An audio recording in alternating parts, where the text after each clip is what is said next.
सबको लगता है। 70 साल का नमन अपने पिता विजय से गोवा ट्रिप पर जाने की इजाजत मांग रहा था, लेकिन उसके पिता इसके सख्त खिलाफ थे।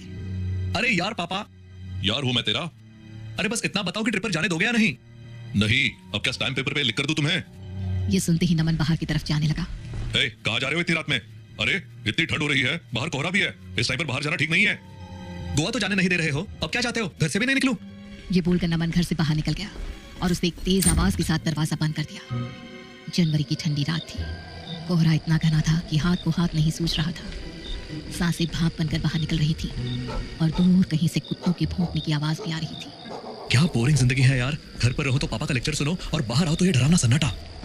नमन गगन के घर की ओर बढ़ा। सड़कों पर अजीब सी वीरानी थी।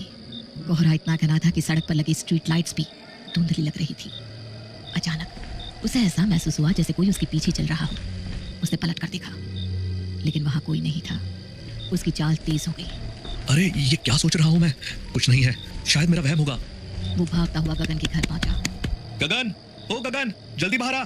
अरे क्या हुआ? इतनी रात में क्यों चिल्ला रहा है? यार बहुत गुस्सा आ रहा है। पापा गोवा ट्रिप पर नहीं जाने दे रहे। चल कहीं बाहर चलते हैं, लंबी ड्राइव पर। मेरा मूड ठीक करना पड़ेगा तुझे। तूने टाइम देखा है? और बाहर कितना घना कोहरा है। मम्मी पापा तो जाने नहीं देंगे। अबे यार बहाने मत बना। चल तू अपनी गाड़ी निकाल, कोई नहीं रोकेगा। गगन बेटा, इतनी रात में बाहर मत जाना, कोहरा बहुत है, कोई भी हादसा हो सकता है। मम्मी मैं संभाल लूंगा, नमन का मूड खराब है, बस थोड़ी देर में वापस आ जाएंगे। अरे गगन मेरी बात तो सुन। गगन बीच में ही उनकी बात काटता है और गाड़ी की चाबी उठा लेता है। वो दोनों गाड़ी लेकर हीरा के घर पहुंचे। हीरा के पिता प्रदीप भी उसे रोकने की कोशिश करने लगे। बेटा इतनी रात में कोहरा और ठंड है, बाहर जाना ठीक नहीं है। अरे पापा डरिए मत, हम जल्दी वापस आ जाएंगे।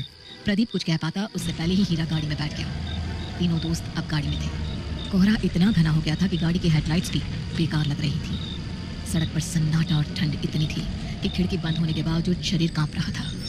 गगन गाड़ी थोड़ा तेज चला। अरे भाई जितना हो सके उतना तेज चला रहा हूँ, लेकिन सारा नजारा ही गायब है कोहरे में। अरे यार मुझे तो ठीक नहीं लग रहा, वापस चलते हैं। तू तो हमेशा डरपोक ही रहेगा, चुपचाप बैठ। अचानक उनकी गाड़ी के सामने एक बड़ा ट्रक आ गया।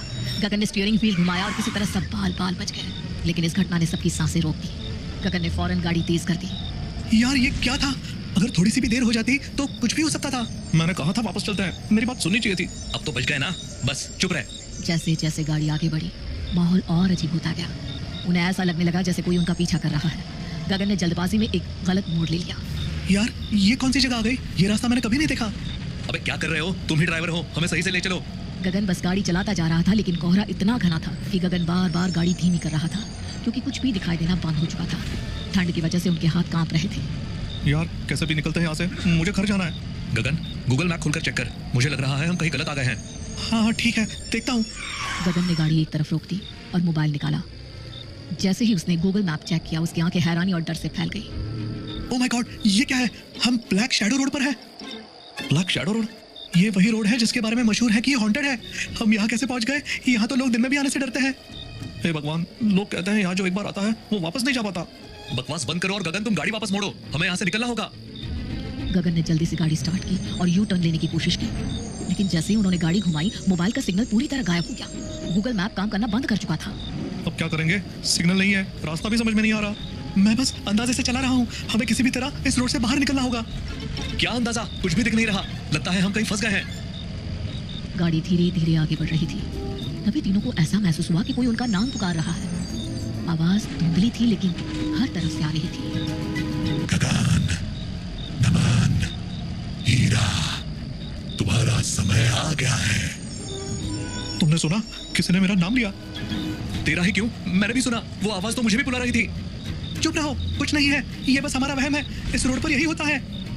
तभी अचानक गाड़ी एक झटके के साथ बंद हो गई और कोहरा छटने लगा। वो एक कब्रिस्तान के किनारे थे, पर उन्होंने ये नोटिस नहीं किया था। गगन गाड़ी जल्दी स्टार्ट कर। गाड़ी स्टार्ट नहीं हो रही। देखो वहाँ रोशनी है। वो क्या है? कहीं कोई इंसान तो नहीं? चलो देखते हैं। हाँ हो सकता है कोई मदद मिल जाए। चलो तीनों लोग चलकर देखते हैं। तीनों दोस्त धीरे धीरे उस रोशनी की तरफ बढ़ने लगे। हर कदम के साथ उनकी धड़कनें तेज हो रही थी। जैसे ही वे उस रोशनी के पास पहुंचे, तब उन्हें पता चला कि वो एक कब्र है और वो कब्रिस्तान में खड़े हैं। लेकिन अब देर हो चुकी थी। अचानक कब्र का ढक्कन खुला और अंदर से एक कंकाल जैसा हाथ बाहर निकला। अरे भागो भागो यहाँ से, गाड़ी की तरफ दौड़ो जल्दी। तीनों वहां से भागते हुए गाड़ी के पास पहुंचे। उनकी सांसें थम सी गई थी। तभी अचानक पीछे से हीरा के पिता प्रदीप की आवाज आई। हीरा, तुम यहाँ क्या कर रहे हो? मैंने तुम्हें मना किया था ना। पापा आप यहाँ कैसे? अब जरा सवाल मत पूछ और घर चल। प्रदीप ने हीरा का हाथ पकड़ा और उसे घसीटते हुए ले जाने लगा। गगन और नमन पीछे से चिल्ला रहे थे। हीरा मत जा, ये कुछ गड़बड़ है। अरे ये तुम्हारे पापा नहीं हो सकते। कुछ ही दूरी पर प्रदीप ने हीरा को गले से पकड़ा और हवा में उठा दिया। प्रदीप की आंखें लाल हो गई और चेहरा भयानक रूप से बदलने लगा। पापा पापा छोड़ो मुझे, तुम मेरे पापा नहीं हो। गगन जल्दी कुछ करो, ये कोई भूत है। पर तभी कोहरा दोबारा घना हो गया। गगन और नमन को कुछ भी दिखाई नहीं दे रहा था, बस हीरा की चीखें सुनाई दे रही थी। हीरा को उठाए हुए वो भूत कोहरे से गायब हो गया। हीरा की चीखें कोहरे में गूंज रही थी। गगन और नमन ने हिम्मत जुटाई और उसकी तरफ दौड़ने लगे, लेकिन भागते भागते वे एक दूसरे से बिछड़ गए। गगन कहाँ हो तुम? यहाँ हूँ, तुम मेरी आवाज की तरफ आओ। मैं कोशिश कर रहा हूँ, कुछ भी साफ नहीं दिख रहा। गगन ने नमन की आवाज की दिशा में बढ़ना शुरू किया। जैसे ही वो पास पहुंचा उसने देखा कि नमन खड़ा था, लेकिन नमन का चेहरा अजीब लग रहा था। उसकी आंखें लाल थीं और उसके होंठ एक डरावनी मुस्कान में खींचे हुए थे। नमन तुम ठीक हो? तुम हीरा को छोड़कर आ गए? तुम अच्छे दोस्त नहीं हो गगन।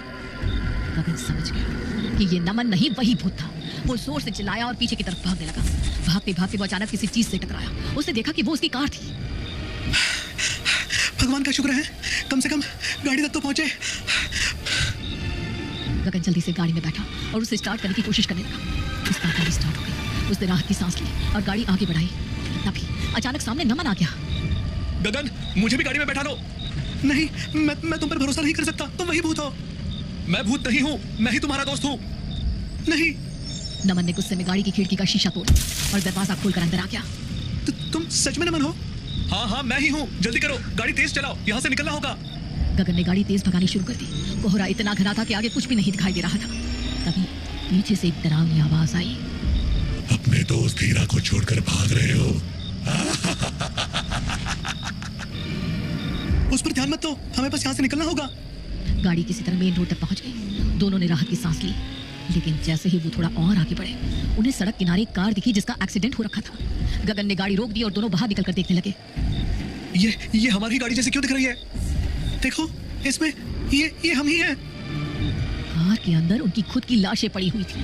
तीनों के चेहरे खून से लथपथ थे। ये कैसे हो सकता है? हम तो जिंदा हैं। What the hell? पीछे से वही डरावनी आवाज फिर गूंजी। उन्होंने मुड़कर देखा। मैं भूत नहीं, यमराज हूँ और तुम लोग उस ट्रक से टकराकर मर चुके हो। चलो, तुम्हारा वक्त पूरा हो चुका है। क्या? नहीं, हमें थोड़ा और समय चाहिए। नहीं, ये नहीं हो सकता। यमराज ने उनकी बातें अनसुनी कर दी और दोनों को अपने साथ ले जाने लगे। उनकी चीखें कोहरे में गूंजने लगी, लेकिन उनको सुनने वाला कोई नहीं था।